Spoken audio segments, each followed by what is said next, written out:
And so what do we think is actually causing aging?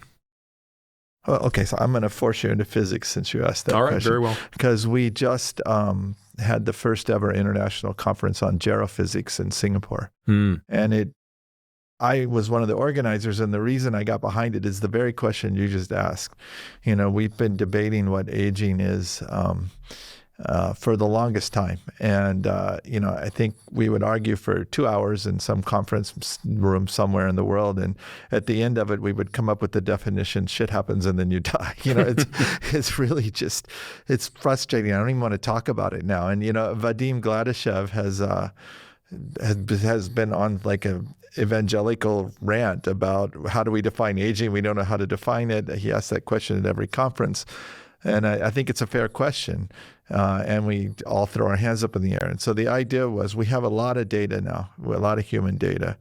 And aging researchers are beginning to try to model that data.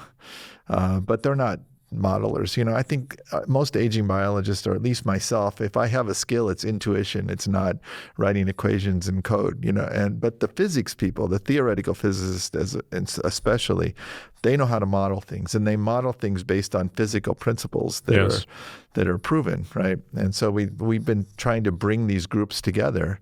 And because I believe maybe the only answer to your question is that we have to write it in equations. And so early days on that, but I'm excited about where that's going.